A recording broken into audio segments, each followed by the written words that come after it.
Good morning. My name is Suzanne Maloney, and I'm the Vice President and Director of Foreign Policy at the Brookings Institution. It's my great pleasure to welcome all of you here today for an online conversation on China's approach to the world, especially around global governance and norms. This morning's webinar helps launch a group of papers that examine China's efforts to expand its influence in international institutions.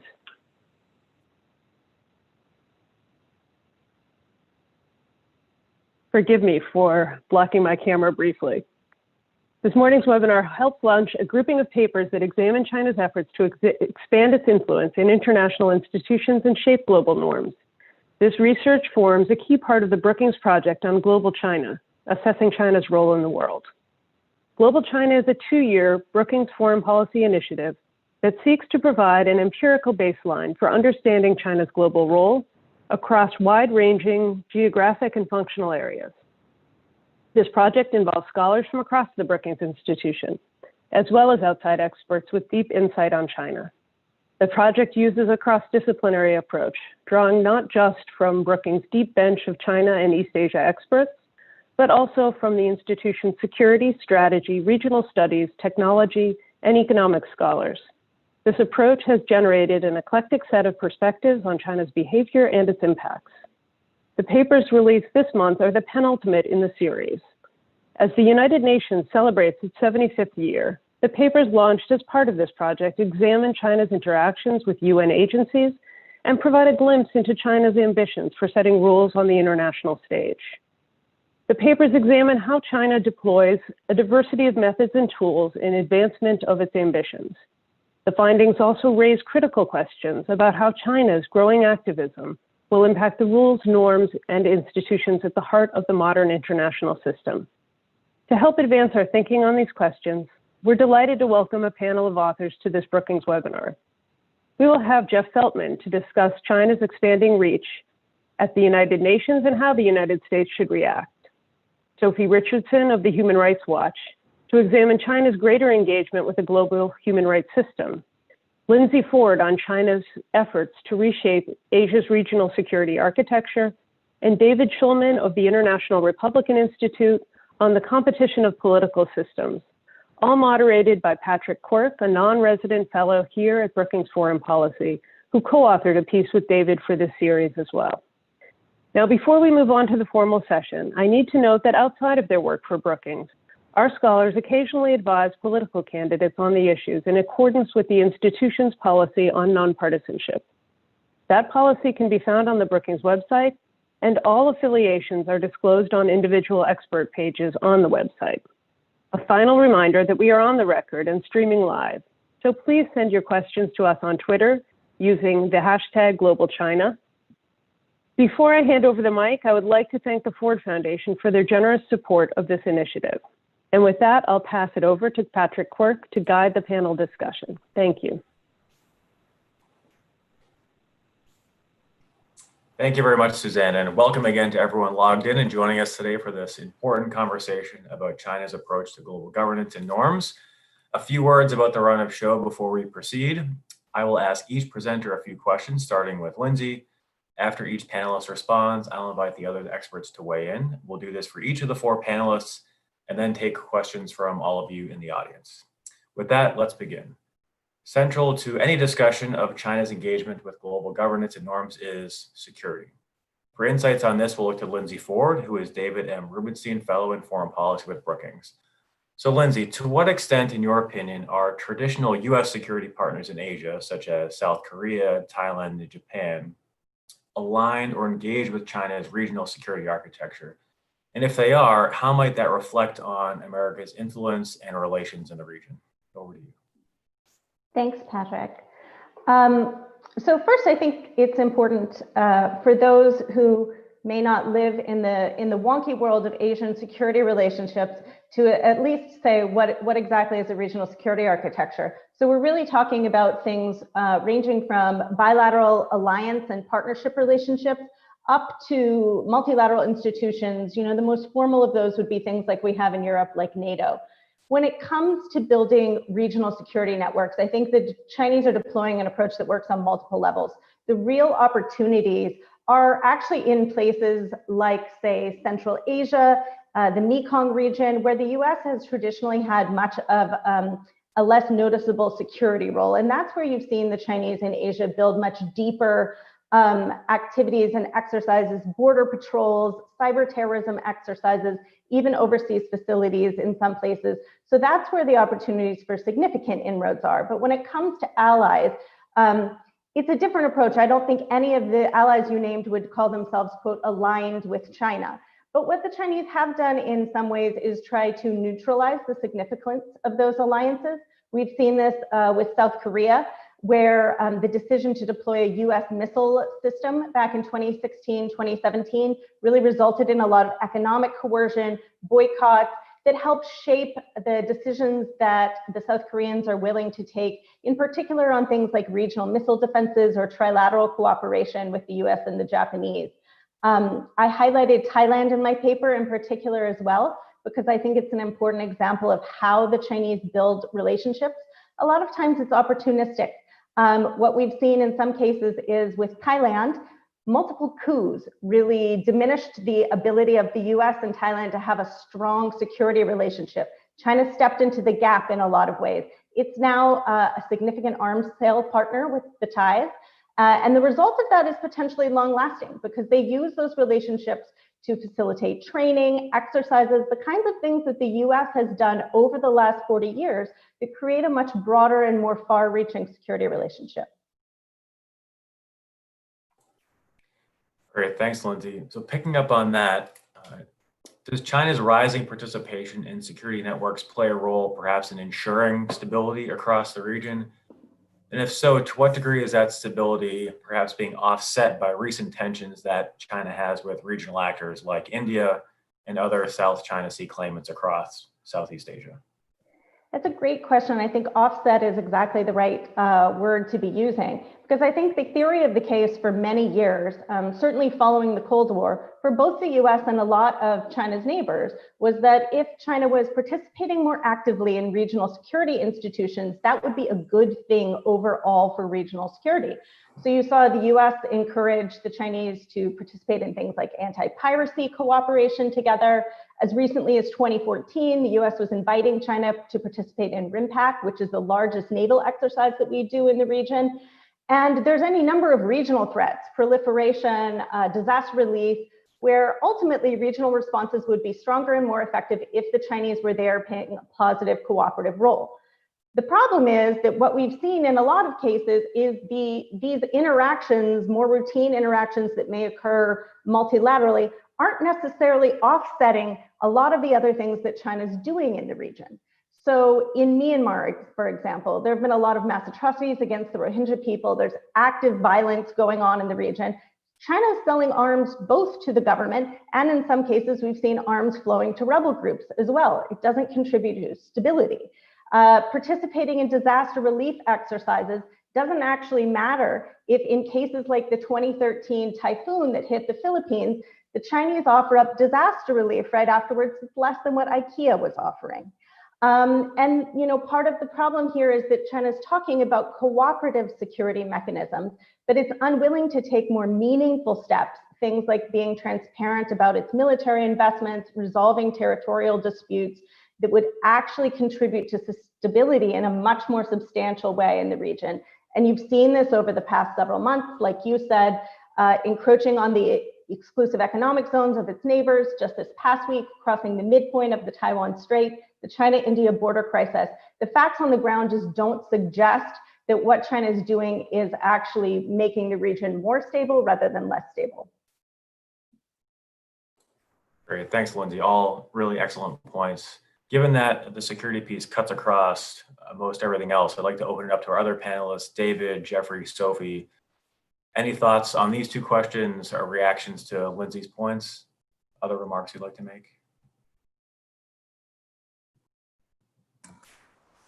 Well, I can jump in. I think all the points that Lindsay made were excellent. I would say one thing that struck me, and this was in her paper as well, was identifying how the role that China is playing economically in the region, specifically through the Belt and Road Initiative, but also through just other economic leverage that China has developed, as I did to the fact that it's a $14 trillion economy, and it's so central to Asia's economy in particular, is really driving a lot of these relationships and creating certain amounts of leverage for sure, and incentives for actors in these countries to side more with China. Even in the security domain, it's typically been thought of, we have the China rising, and China's going to be central economically and building those bonds in the region.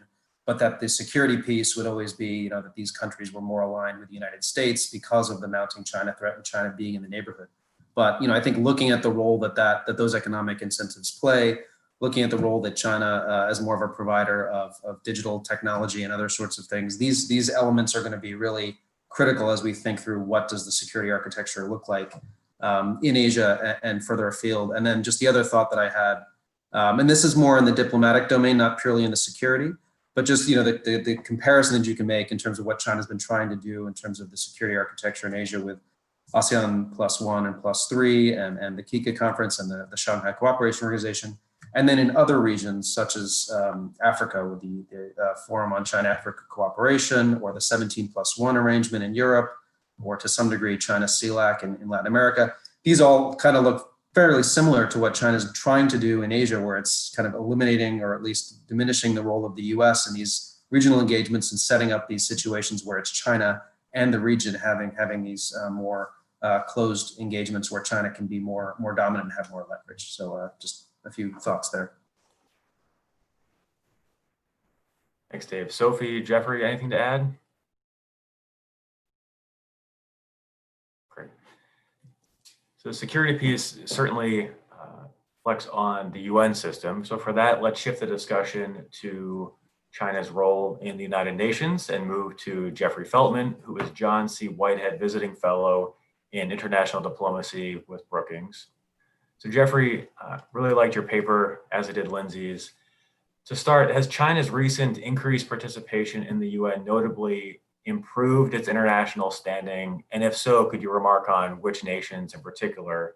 And linked to this, to what extent has China's growing presence in the UN been cause for trepidation and animosity in other UN participants, particularly in industrialized or Western countries? So looking forward to your thoughts. Patrick, thank you. It's an honor to be part of this panel today. I mean, the reality is China is now the second largest contributor in assessed contributions. That is the mandatory dues to the UN at 12% compared to 22% for the US, the #1 donor. And on peacekeeping, it's also the second with 15% of the assessed contributions versus about 28% for the US. And given China's weight in the world, I think it's natural that China wants to have a louder voice at the UN. I think most people understand that China wants to have a louder voice at the UN, wants to have more influence inside the institution than it's traditionally played, given its size. That's the reality. Whether it's welcomed by some or it's seen, to use your words, with trepidation by some, is the question worth exploring. And going back in time to sort of almost a golden age of multilateralism, from an American perspective, would be the immediate post-Cold War period, the period after 1989 when it was a unipolar world. And during that time, the sort of liberal world order that animates the sort of operating system of the UN was greatly expanded. You had concepts like responsibility to protect, meaning that countries could almost had a responsibility to go in and intervene in places where there were massacres, where local governments were not protecting their people. You had a great expansion of the normative agenda on human rights. This made a lot of global South countries uncomfortable. They saw all these new concepts coming out of the UN as being an invitation for the global North to interfere in the internal affairs of the global South. So these countries that fall into that category, and I think they tend to be autocratic. They don't have much respect for human rights of their population. These countries welcome the fact that China is having greater influence inside the United Nations because they were uncomfortable with where the United States, Europe, were pushing the global agenda inside the United Nations. So they very much welcome China's greater voice because China, for example, will talk about the rule of law in international relations. They changed the debate from the rule of law being about people, to rule of law being about relations between states. And autocratic leaders in the global south or elsewhere tend to like that. Those that view China's rise with trepidations are our traditional allies, are those that care about the normative agenda of the United Nations, those that care about maintaining the sort of liberal operating system that animates the multilateral system. But the problem is right now that there's rather a vacuum where the U.S. leadership used to be. That the United States would like to deny China having a leadership role in the multilateral system, while not exercising itself, while creating vacuums that China can easily fill. So the concern of those the concern by those worried about China's rise are related not only to China's rise, but by the lack of sustained pushback by the United States, by the traditional leader in the system. I think about a European diplomat from a small European country told me in a meeting just before the pandemic shut down personal meetings. He said, "Look, Jeff, you need to know China approaches us on everything on the UN agenda. China lobbies us on everything. And if the US is absent, and this is an issue that doesn't matter that much to us, why wouldn't we just accede to what China's asking?" So the lack of US leadership combined with China's rise is what's leading to that trepidation. Great, thanks for that, Jeffrey. Picking up on that point with regard to China leaning in your paper in discussing China's attempts to expand influence in the UN system, you write that, quote, "China has deployed its Security Council veto only 16 times, less than any of the other permanent members. That at its current rate, China will surely soon outstrip France in using its veto privilege." So if this occurs, could you speak to how, if at all, gridlocked this will make the UN system going forward? Well, I mean, the reality is, of course, that the Security Council hardly reflects the world's demographic or economic or political powers of today. But it's very hard to imagine reinventing the Security Council right now in this polarized world. So we have to deal with what we have rather than what we should have. And I don't know that the Security Council becomes more polarized because of China's increasing use of the veto. China vetoed 2 resolutions along with Russia in as recently as July. What concerns me more is that China could very well gain the power to deny the passage of Security Council resolutions without using the veto. And while in the end it doesn't make any difference, if the Security Council resolution doesn't pass, there's sort of a more of a humiliation factor. If China can deny a resolution from passing that, say, the US, the UK, and France were supporting without using the veto, that's sending a very strong message about the influence it has. Now, how could they do that? You need 9 votes in the Security Council, 9 affirmative votes to pass a resolution. And no vetoes, obviously, from one of the 5 permanent members of the Security Council. China has done a very good job of cultivating its ties with the G77 and cultivating its ties with the non-aligned movement. Over the years, as well as, of course, using cash with some of its infrastructure projects and lending. So the African states always have 3 members in the Security Council. They're called the A3. China aligns its policies with the A3 on Africa-related issues. That means that China can probably call in its chits if there's something important before the Security Council with the A3.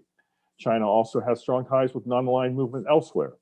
And China and Russia, despite whatever tensions there may be in their bilateral relationship from time to time, inside the Security Council today are aligned. So you could sort of see how China could assemble the votes to deny a US, UK, French draft from passing without having to use its veto, meaning that it's a stronger message to be able to deny the votes than to have to use a veto. They will use the veto if it's in national interest, and they see it as necessary. But I'm more worried about how they've cultivated other allies on the council.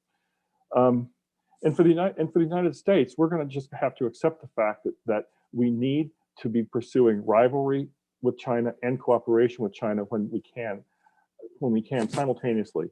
The way this worked in the Cold War, when it was a Washington-Moscow rivalry, was a lot of times there were negotiations offline to work on ceasefires or to reduce tensions that were then brought to the Security Council for endorsement. And I think that's the model that we need to be seeing and looking at how to work with the Security Council going forward, is have some of the middle powers work with Washington and Beijing to de-escalate problems and then bring it to the Security Council, but do not expect the Security Council itself to solve the issues, merely to endorse something that's been decided offline.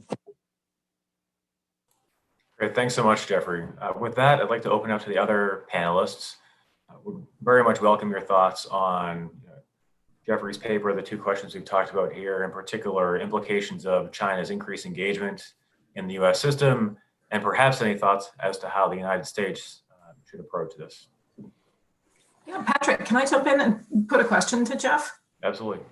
Yeah, Jeff, it's hard to disagree with anything that you've just sketched out. I guess I'd be curious for your thoughts about whether you see Chinese diplomats or the Chinese foreign ministry in some occasions or in some ways overstepping and creating a little bit of pushback. In the last year or so, we've seen, for example, a couple of states quietly dissociate themselves after the fact from Chinese government statements, occasions when some governments have found out that Chinese diplomats signed the other government up to their statements without asking them, leaving them in the position of having to ask to be removed from them. And I just wonder if, or even look at, for example, the vote on the most recent version of the mutually beneficial cooperation resolution at the Human Rights Council, which was a very different response this year than from a couple of years ago. And some of the governments that voted against it this time, really do fall into that category of G77 or Global South governments. And so I'd just be interested in your views about whether overly aggressive maneuvers like this might not be producing an outcome that Beijing doesn't want. Sophie, I think you're absolutely right, and I think that there's an opportunity for like-minded states to come together and push back now, because I think there is rising concern among some states about the aggressiveness, about the wolf diplomacy, et cetera. And in fact, it was what the conversation I had that I described earlier was actually about. Look, we're frustrated. We want to be able to push back against this, but we here at the mission to the United Nations are seeing what's happening, are seeing the increasing aggressiveness of China, they can't really change the rules so much because the charter is so hard to amend, but to change the sort of norms, to roll back that post-Cold War expansion of the normative agenda of the UN. But our capital is concerned about relations with Beijing, and so we need to have the US leading an effort to push back against this so that we can tell our capital, this is why we're not going to vote with China on this particular issue. But I think that you're absolutely right. I just don't think that we're exploiting that rising concern effectively. Great, thanks for that, Jeffrey. Dave, Lindsay, anything to add here? Implications of China's increased participation in the UN system for the two issues that you were writing on? Well, I think that I know that Jeffrey's paper was focused primarily on the political and the security aspects at the UN, and I know that Sophie may get into this a little bit in her remarks. But obviously, what we've seen in terms of China's effect on the liberal order and on democracy generally, kind of from I've been looking at it a lot from the bottom up in individual countries, but from the so-called top down or from the international institution level, clearly what's happening in terms of China's attempt to shape the narrative in the UN and other multilateral institutions about issues such as human rights, about democracy, about the norms that have underpinned the order since its founding, I think are really problematic and something that need to be paid closer attention to. I think it certainly has begun, and specifically in the development space and the way that China is trying to insert language about the Belt and Road Initiative and about its vision of authoritarian capitalism and the lack of a focus on civil and political rights. These sorts of things are critical in what's happening at the United Nations. And so to the extent that there's a growing awareness of that, and perhaps in the vein of what Jeffrey was discussing, perhaps on that side, if there's a growing momentum between democratic countries to pay more attention to that and to push back on it, I think that's a good thing. The only thing I'd add here, Patrick, that I think is quite interesting is, there's a connection between what Jeff's talking about and what I was talking about at the regional level.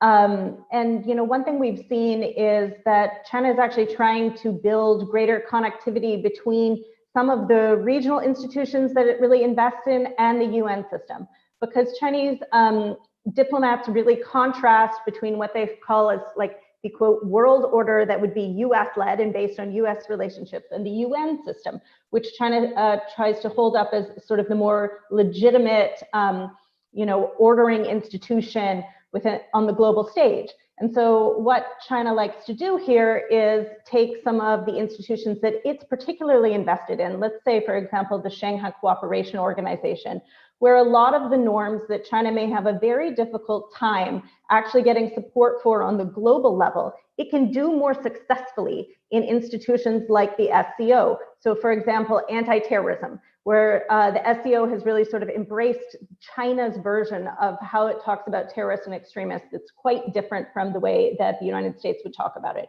It uses the SCO to build ties between the SCO and the UN system, to then have the SCO also advocate at the global level for these kinds of norms as well. So that connectivity, I think, is an important part of sort of the overall Chinese approach. Yeah, excellent point, Lindsay. Thanks so much.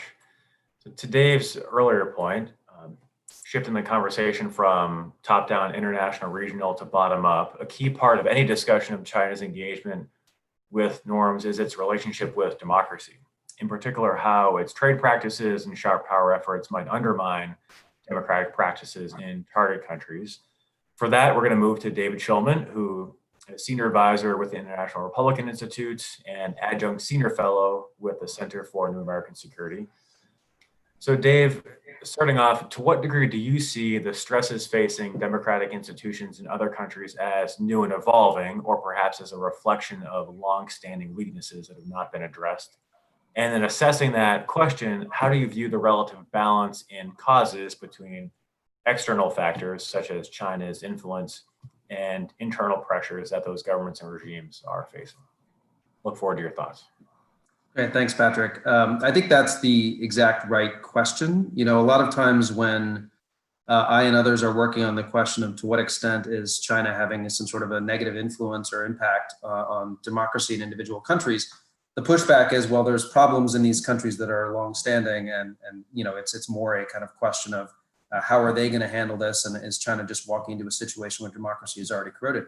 And the answer is absolutely. In so many of these countries, you have longstanding problems around corruption, certainly around a lack of transparency, a lack of a healthy media sector, no tradition really of investigative journalism, weak judiciary sectors, and so weak rule of law, and an inability to translate electoral victories by democratic actors into actual effective legislating and governing. So there's a lot of a lot of weakness there that China is able to exacerbate and to take advantage of, in addition to some of those newer problems that these democracies are facing in terms of what's happening with digital technology and how that's amplifying what's happening in the misinformation space in a lot of these countries. And so China comes in and perhaps as China, or I should say Chinese government-linked entities in a lot of cases, state-owned enterprises and policy banks, are coming in, and what they're doing is they're engaging with these corrupt officials. They're doing it in an environment where there's little transparency, there's little exposure of what China's doing.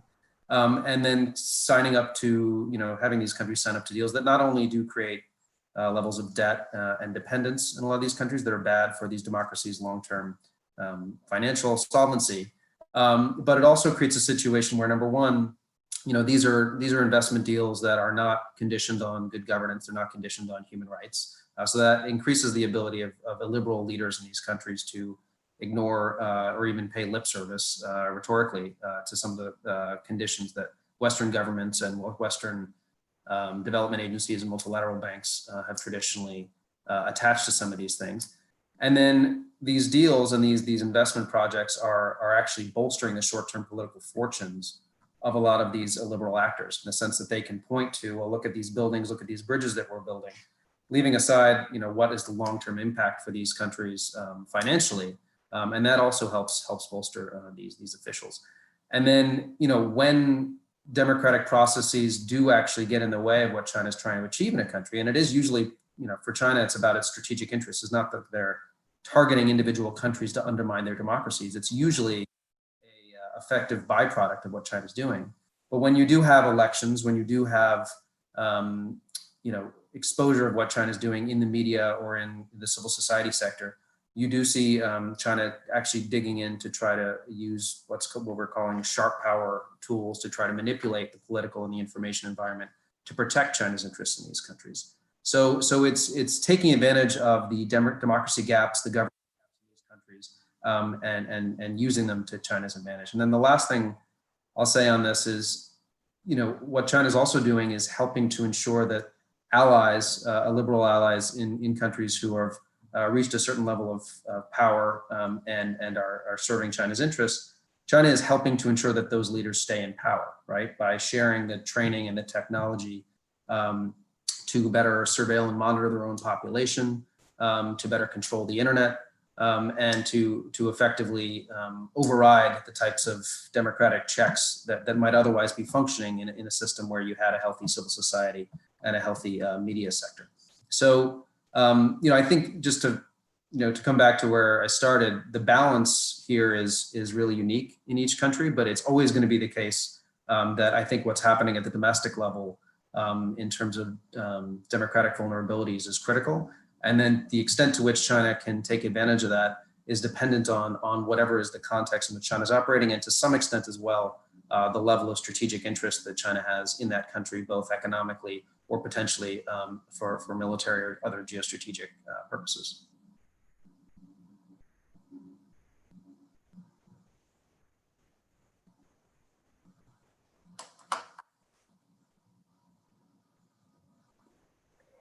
It looks like we may have lost Patrick. He's back. Sorry about that, everyone. We had a power outage in our neighborhood. I think everyone is trying to log in and live stream this event. So, Lindsay, where were you? And I'll jump back in. Jump right back in. We hadn't gone on to the next question yet. All right, excellent. So moving from David's and all of your prescient assessment of that particular threat to democracy, let's shift to solutions, Dave. How should policymakers grapple with this issue? What, if anything, can the United States, as well as its allies, in cooperation with those allies, do to shore up countries perhaps vulnerable to Chinese malign influence?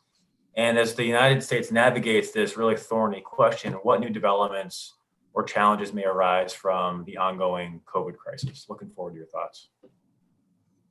Yeah, there is a lot that the United States and in conjunction, especially with its allies and partners, can do. But the key is that we're going to have to go beyond rhetoric. We're going to have to go beyond strident rhetoric about the China problem for these countries to actually helping them build their resilience and provide solutions that shore up their democracies, right? So, you can think of this in kind of two main buckets. One is, the sorts of democracy and governance assistance that the United States and organizations like mine, like the International Republican Institute, has engaged in for a long time. In terms of just bolstering the foundation of democracy in these countries, making sure there's a healthy civil society sector, making sure there's a healthy independent journalism and media base, making sure that there's a healthy regulatory environment. These sorts of things are really critical so that when countries engage with China, as they will, as we should expect that they will, and when they accept investment for infrastructure, which they desperately need across the developing world, they can do so in a way that actually protects their democratic institutions. So I think that is one key point and part of this. And it's something that I think that lip service has been paid to, but I think, actual resources need to be put behind this and really working with democratic actors and partners in these countries. And then, to some degree also, we really need to be focusing on making sure that there's an understanding in these countries of how China and the Chinese Communist Party operates in particular.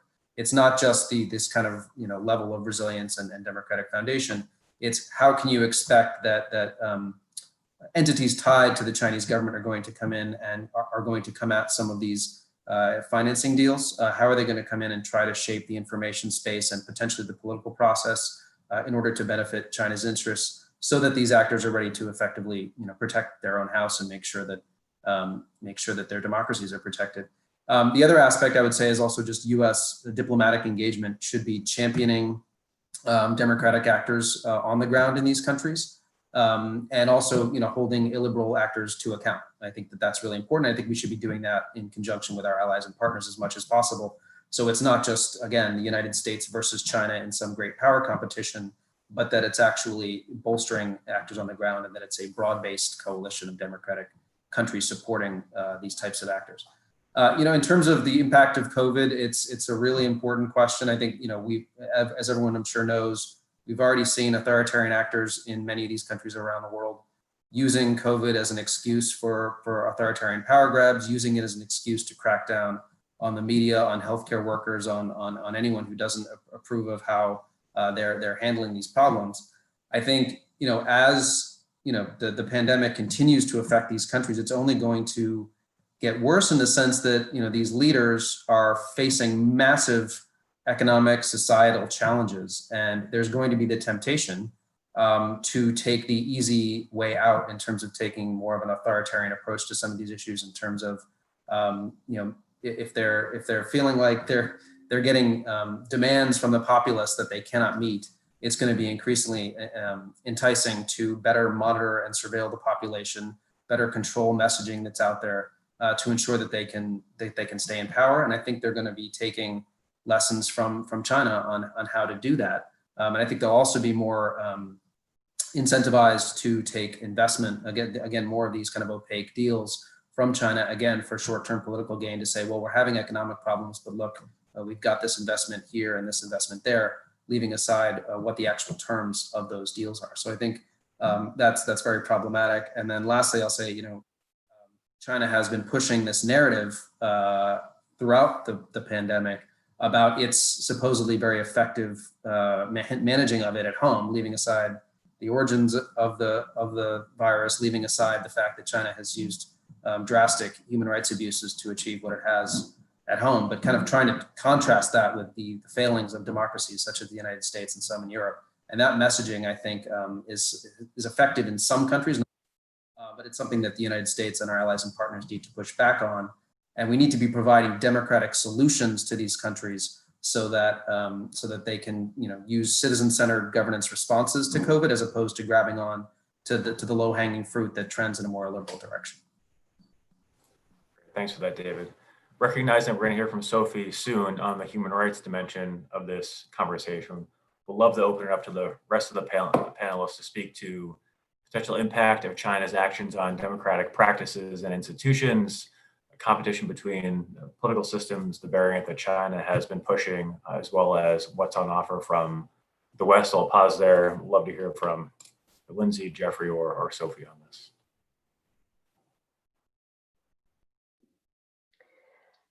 Thanks, Patrick. So just to jump in, I really agree with a lot of what Dave was saying. I would, I guess, point again that I think there's a relationship between what Dave is talking about and some of what I was saying earlier in terms of the security partnerships and institutions that we care about. In particular, the US for a long time, I think the presumption was the United States and our allies, our alliance network is powerful because it has been grounded for some time in similar values and norms. That is not always the case right now, and China has really taken advantage of the fact that in some places with countries like Turkey, like the Philippines, I mentioned before the coup in Thailand, that some of the erosion of domestic good governance at home and erosion of democracy has actually allowed China to build up bilateral relationships that have an impact on weakening the overall security network that the United States really relies upon. You can see that in NATO. It's hugely problematic that what do you do when you suddenly have an illiberal ally in the middle of NATO? How does NATO continue to operate as effectively as it would have in the past? These are the kinds of things that I think the US hasn't actually had to wrestle with in a while. But increasingly, we're going to have to think about that. And it's become a real problem in some places. The other, I think, echoing again what I was saying earlier about tools really mattering. China, in a lot of cases, is very successfully selling tools, whether that's facial recognition, surveillance equipment, and US allies buy them as well, and close US security partners buy them as well, because they can use them for all sorts of things that they'd really like to. It's easy to say that a tool has nothing to do with democracy or norms, but countries can use these in ways that actually erode domestically the space for civil society, the space for the kinds of ecosystems that a democracy needs to flourish. And so I think you have to pay attention, not simply to just, is China going around trying to spread communism, but are they actually selling the kinds of tools that when you use those over time, make it more easy for authoritarian leaders and authoritarianism to take root in a country. Great, thanks, Lindsay. Jeffrey, if I could put you, yeah, perfect. Put you on the spot. I was just going to make a comment to the diplomatic angle. Thank you. That China does like to talk about democracy in the UN when it talks about equality between states. So their definition in the UN context is each member state is equal. Each member state has a vote. And again, it's part of an overall Chinese narrative that you take the words that we use to describe how individuals are affected by their governments. It's whether it's human rights, democracy, et cetera, and apply it to interstate relations. So you take the concept, but you distort it to define relations between states rather than what the relations are between the governors and the governed. I will say that China has not objected or tried to interfere with the UN's electoral assistance. That's designed to provide technical assistance to try to build credibility for elections, and that is because the election assistance that the UN provides is only done with member state consent. Member states ask for UN to provide electoral assistance.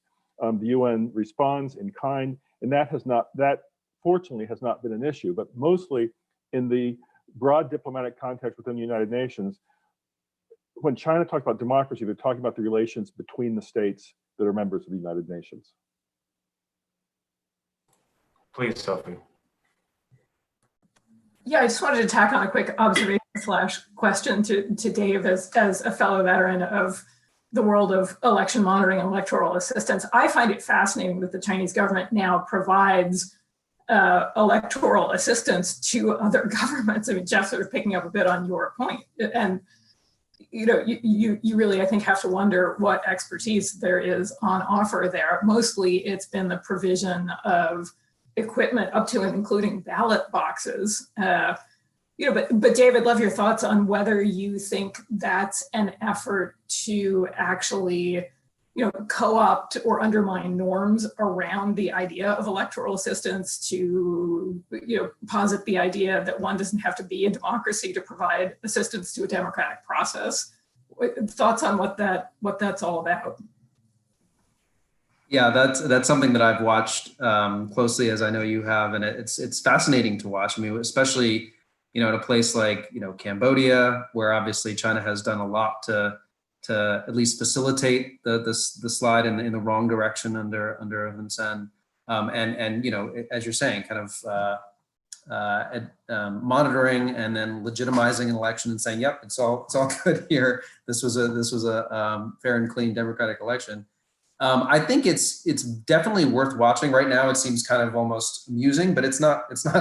This is serious, and I think that the drive is to basically set up an equivalence between China has just as much right as the United States or any other kind of international NGO to be going in and monitoring these processes and making sure that they're free and fair without the assumption, the normative assumption that it has to be done in a purely democratic fashion to be legitimate. And I think that it points in a direction too, where not just in the election space, although I think, for IRI and others, that's really critical. Just going forward, we've looked a lot at what China's doing in terms of providing governance training to countries and coming in and kind of increasingly being willing to, through its new development agency, kind of color, make it a little bit more gray who has the legitimate right to be talking about governance and good governance. I think we're going to be going more and more in a direction where on the ground in countries, you'll have Western or democracy favoring organizations pushing their versions of governance, and China on its own coming in and saying, well, we're doing the same, we're just doing it from a different vantage point. It's going to be a brave new world in terms of both election monitoring and in terms of governance assistance, because I think China's becoming much more bold in that direction. And 10 years from now, we may be looking at a very different situation on the ground in many of these countries. It's a great juncture to move on. Linked to the topic of democracy is China's relationship, of course, with human rights, both domestically and abroad. And for this, we'll shift to Sophie Richardson, who is China Director with Human Rights Watch. Sophie, really looking forward to your thoughts.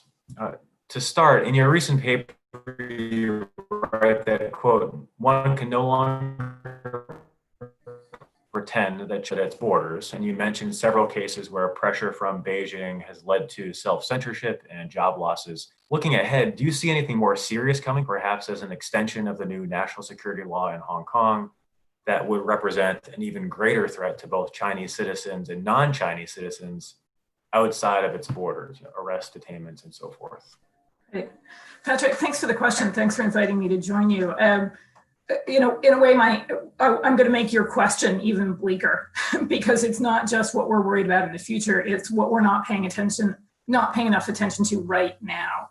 I think some people are aware that the new national security law imposed on Hong Kong at the end of June by Beijing includes, for example, a clause saying that the law will be applied extraterritorially, meaning that anyone criticizing Beijing anywhere in the world could, in theory, be prosecuted under this law.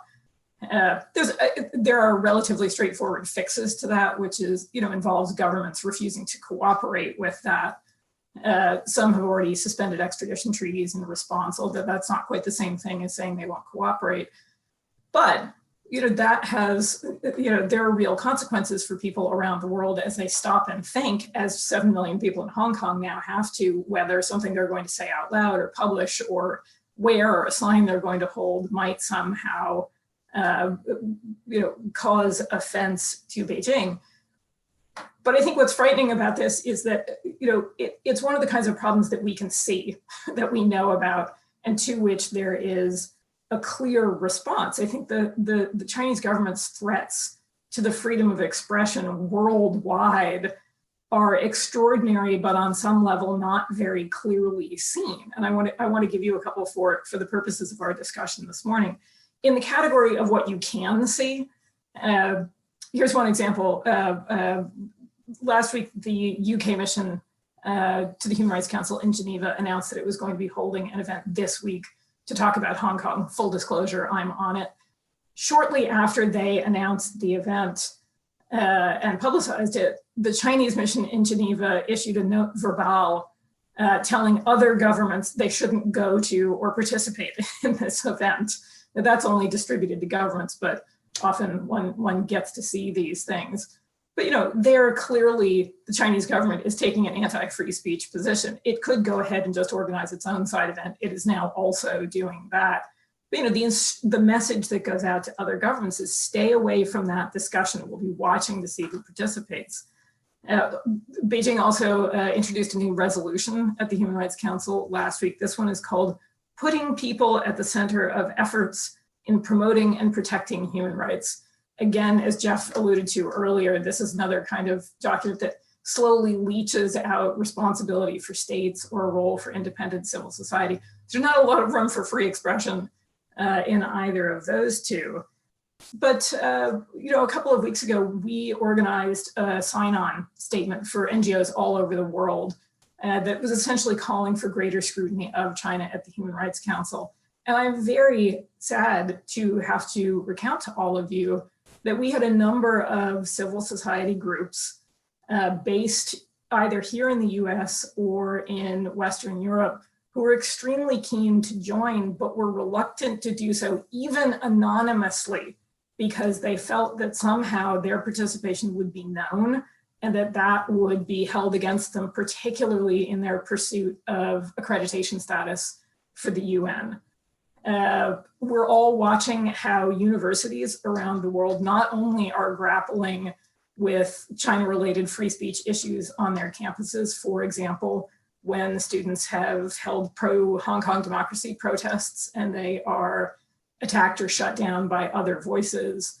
We've watched dozens of universities in those circumstances stop publicly at saying we respect everybody's rights to free speech, but not taking the additional steps of making it clear what that really means, that those kinds of discussions are precisely what should happen on campuses, that people can have robust debate, but that they may not threaten one another physically, that that classroom conversations can't be reported to consulates. These are real problems for universities who are now also, because of the pandemic, grappling with the challenges of holding classes, for example, via Zoom, with students who are essentially stuck in the mainland who might otherwise be on campuses elsewhere, and trying to figure out what to say to those students about accessing material or class discussions that might be considered sensitive by local authorities. That's a very real issue for them. Some of them have taken, I think, reasonably responsible and progressive steps. But we now live in an age when Ivy League universities in the United States are having to come up with a solution that involves students submitting papers anonymously or coded by number to try to minimize the opportunity that the students who wrote them, who are sitting in China, might get into trouble for writing on those topics. Think about how a university, any one single university, grapples with that problem. And then down towards, or on the issues that I think are really not on people's radar screens are the kinds of not just constant threats to public or vocal members of diaspora communities who are critical of the Chinese government. But we've done work looking at whether people who've emigrated from China, say to Canada or Australia, who are not particularly politically engaged, but whether they feel sufficiently confident having obtained these other citizenships, making full use of those rights to criticize the Chinese government. And many of them tell us that they are not. That's a pretty powerful state of affairs, that somebody who's even gone through the process of obtaining these rights in a place where they should be defended aren't. That even having those rights better protected doesn't necessarily give people the confidence to act on them. And I think there are a whole range of steps that states need to take. At the multilateral level, or at the UN in particular, I think if a group of rights-respecting governments don't come together soon to provide a credible, long-standing counterweight to what the Chinese government is trying to accomplish, the system that we all rely on around the world for our human rights to be protected is going to be that much weaker. But I also think there's a whole range of steps individual governments need to take to contemplate these kinds of threats to the freedom of expression inside their own countries. It's not an issue I think governments have really had to grapple with, and it requires a very different kind of response. Thanks, Sophie. You promised a bleak picture and you delivered a bleak picture. Picking up on your comment with regard to engagement on this issue in the UN system, given the discrepancies with the values championed by the UN Human Rights Council and the practices by some of its members like China, to what extent do you think this institution can be reformed? And how, if at all, do you think the US rejoining the council could provide a more balanced platform to oppose erosion of human rights by China and other liberal actors?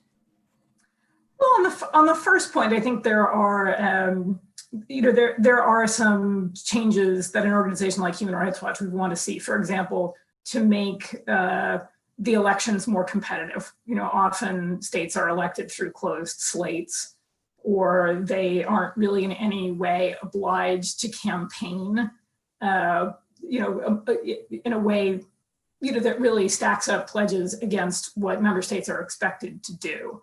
But I think a lot of the tools are there to make it an effective institution if member states actually uphold, the obligations and the expectations, which, clearly China is not.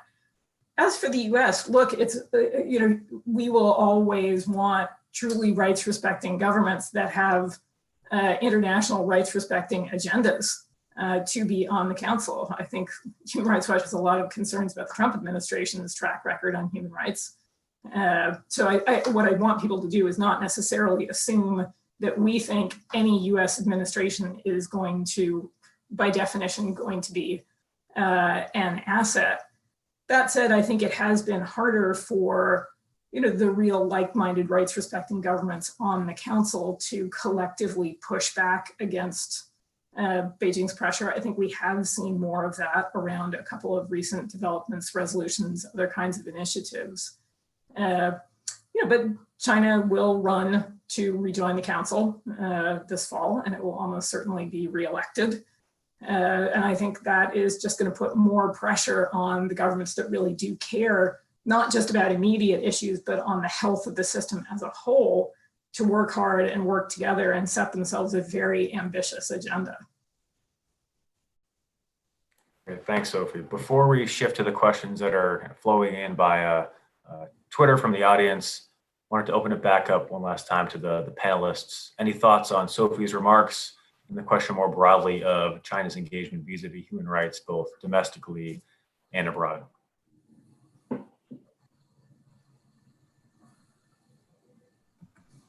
Sophie, thanks for that bleak picture that you painted. It was very deep insights, and I was just reminded hearing you talk about what's been happening in Geneva lately with the UK proposal for a discussion on Hong Kong, another UK initiative back in the fall, back in October when the UK was working through the General Assembly was developing a letter criticizing the Chinese treatment of the Uyghurs.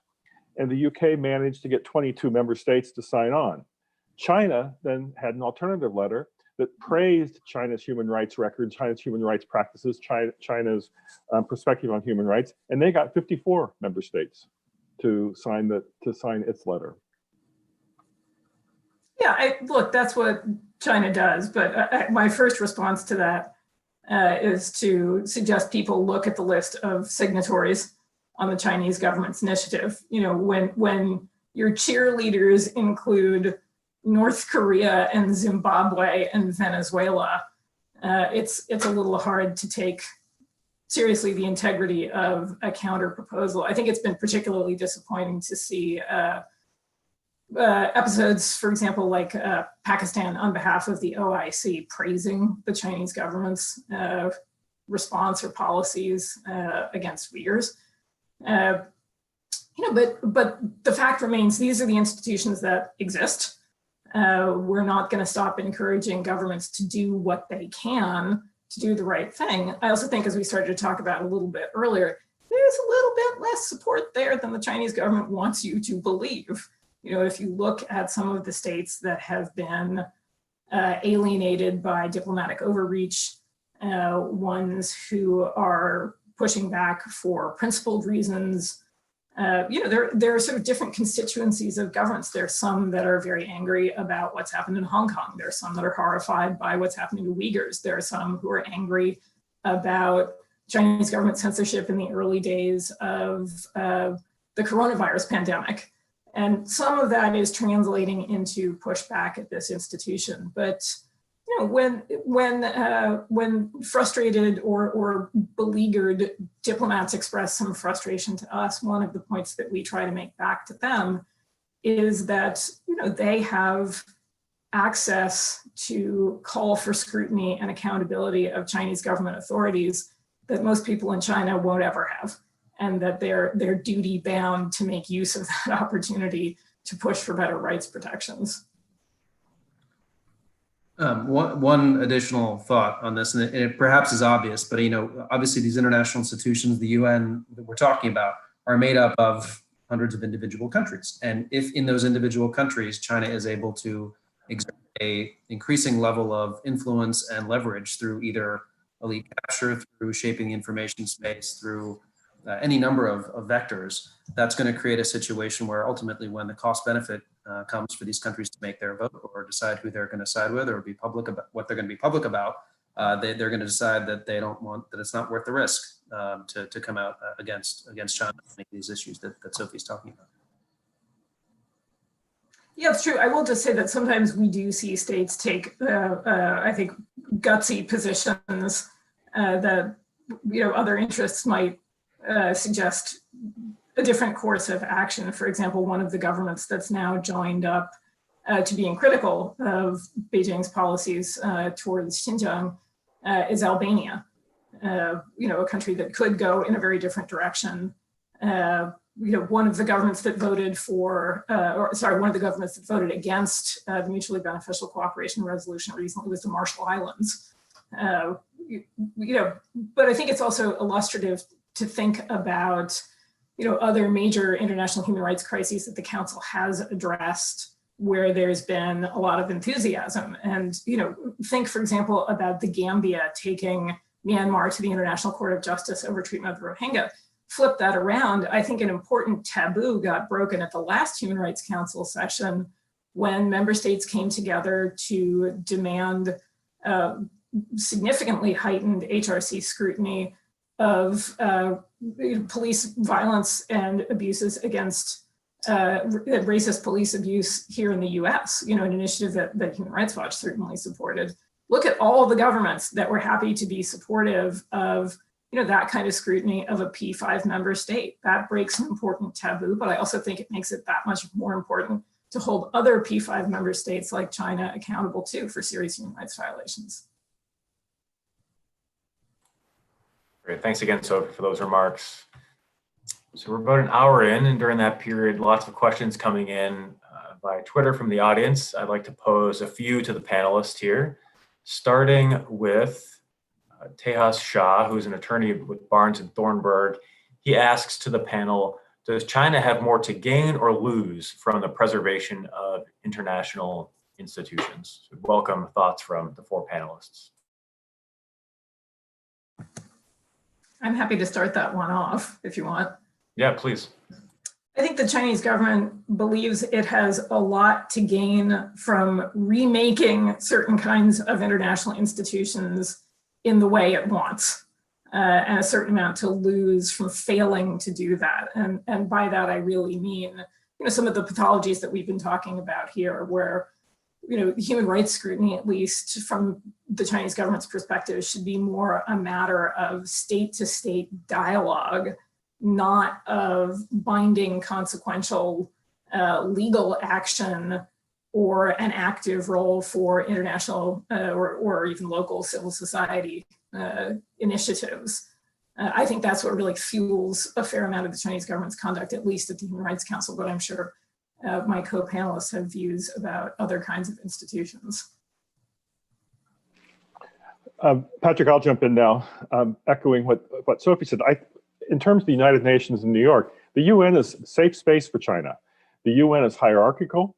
The UN, at least in terms of the Secretariat, the staff, the Secretary General, tend to be deferential to great powers. It's safe space. So I think that China wants to, as we've discussed, would like to substitute the liberal operating system of the UN for its own, for something more reflecting of its own. But in general, I think that they like the universality. They feel confident that even with the rising concerns we've talked about by some member states, that their relations with the G77 and non-aligned movement gives them an advantage in an organization that has universal membership. Gives them some advantages. At the same time, they do hedge their bets a bit in terms of the existing multilateral system. You set up the SCO, you set up the Asia Infrastructure Investment Bank. So you maintain, China maintains its role, expands its assertiveness in the existing system, while also creating some parallel institutions with specific purposes. And frankly, this is a lesson they've taken from us. After World War II, we set up a layered multilateral system with various components to do different things. NATO for security, the UN for this, et cetera. So in a way, China's imitating us in how we dealt with multilateralism after World War II, but of course doing it with a far different operating system inside. Yeah, I completely agree with what Jeff just said. And for me, I think this was one of the main points I was trying to make in my paper is when you look at what China's doing institutionally, it's actually kind of similar to the way that the US has done things, which is layering together smaller types of institutional cooperation where the Chinese can have more influence and they can really sort of build deep cooperation with specific countries, as well as within broader institutions where sometimes I think it's been frustrating for the Chinese that they haven't actually been able to reshape those organizations as effectively as they might want to sometimes. They can use those smaller mechanisms to reshape the bigger organization. So it's neither an either or. It's not an in or out when it comes to the international system. It's both and that's really difficult, I think, for the United States, because the relationship between some of these parallel institutions and the existing UN system is reinforcing in some cases, and the Chinese try to encourage that. Yeah, I'll just chime in and say I agree with everything that's said. And I think Lindsay put it really well there. I think it would be much easier if China was revolutionary in the sense that they were trying to blow up all the international institutions that are existing right now. It's much harder to deal with a China that comes in and wants to revise, and in many cases wants to keep the form of many of these institutions, but effectively change their function and change the very nature of them and neuter the values-oriented aspects, and not necessarily replace those values with Chinese Communist Party values or set up little mini Chinese Communist parties everywhere, but effectively knock off liberal values is kind of the underpinning of many of these institutions. And for China, China is trying, as we've discussed earlier, to put itself out there as the responsible, risen great power, the democratization of international relations, and China's rise, the China dream, the community of common destiny is going to benefit all. And so if they can repurpose a lot of these institutions to serve those goals and to shape this vision of China as leading on climate change, on leading on a lot of really critical transnational issues, that's what they're going to do, while still, as we've discussed, kind of quietly, somewhat quietly and gradually, just eviscerating the values aspects that are inherent to many of these institutions. Great, thanks everyone for answering Tejas' question. So another question came in from Robert Keeley, self-identified consultant. He writes, looking ahead to the election, how might a Biden administration go about pushing China to adhere to human rights? And if I could add to questions, or how might a second Trump term, what would that look like in terms of pushing China to adhere to human rights norms, I think and laws he might be referring to?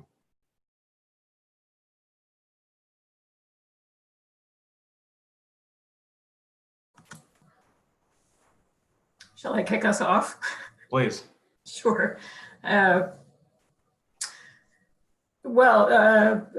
Foresight being the flawed exercise that it is, I would assume that we would see the Trump administration continue down the path of using primarily targeted sanctions, either against individuals, against Chinese government agencies, or against companies in response to serious human rights violations. We've now seen Magnitsky, the Global Magnitsky Act, used the addition of companies and the entire Xinjiang Public Security Bureau and the Xinjiang Bingtuan, the XPCC, to the entities list.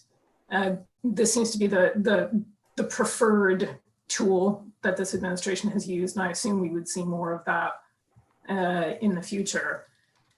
I have no predictions about whether a second Trump administration would want to try to run for the Human Rights Council. I assume a Biden administration would do that. I assume we would see it perhaps use some of those same kinds of tactics, meaning about sanctions or additions to the entities list.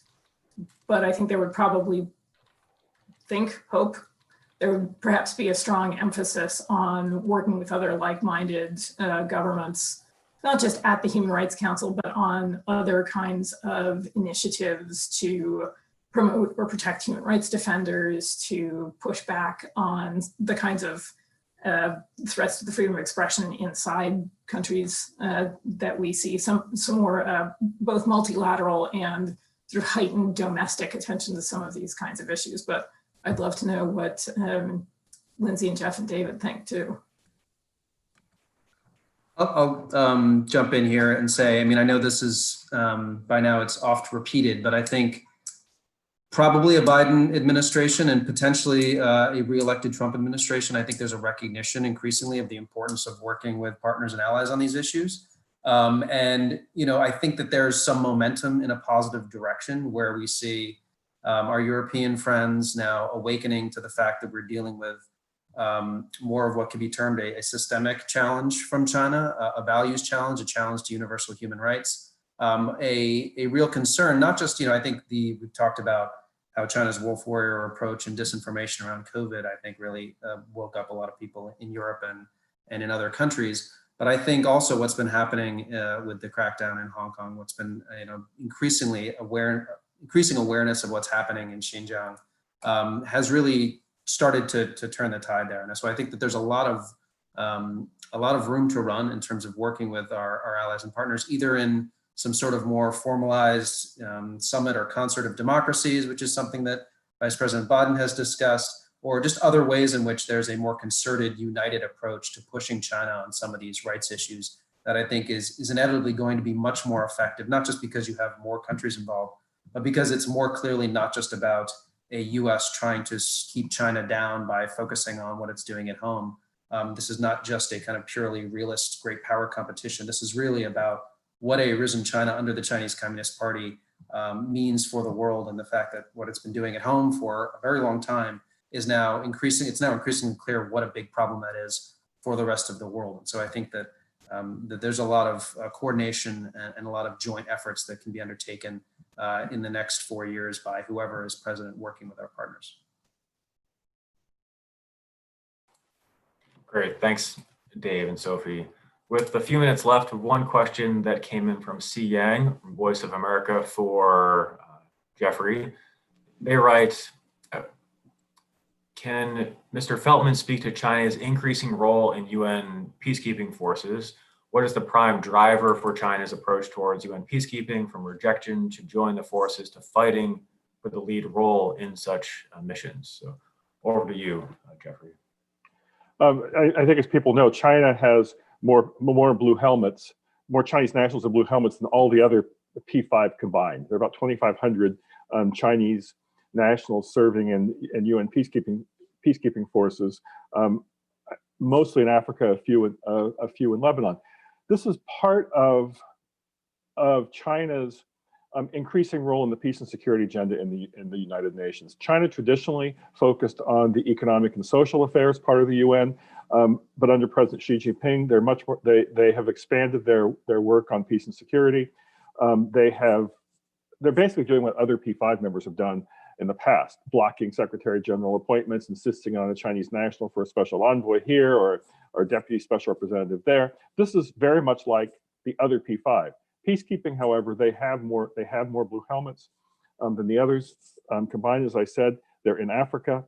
Part of this was they used the Chinese peacekeeping as part of their explanation for their port in Djibouti. You know, that their military assets in Djibouti are designed to support their peacekeeping forces. Of course, their special envoy for the Great Lakes, the UN special envoy, who's the Chinese national, the first Chinese national to take a UN special envoy job, is the special envoy for the Great Lakes region in Africa. I see this, therefore, as part of two elements. One, the increasing focus by China on the peace and security agenda, the heart of the UN, the irreducible purpose of the UN. And two, China's overall interest in markets and relations in Africa. Patrick, can I just add a quick point to that? I realize the question was directed to Jeff, but I do think it's worth noting that the Chinese government has also tried a couple of times now in increasing its support for peacekeeping operations to cut the human rights component from those operations. So it's, there's an additional agenda there too, and further limiting, what's been a reasonably important kind of human rights monitoring in that part of the UN. Yeah, that's a great point, Sophie. Thank you. So with that, we are at time. It's been really excellent, stimulating discussion. Sophie, on our collective behalf, thank you so much to Suzanne Maloney and her Global China team. And thank you all out there for joining us today in this live stream event. Take care, everyone, and have a great day.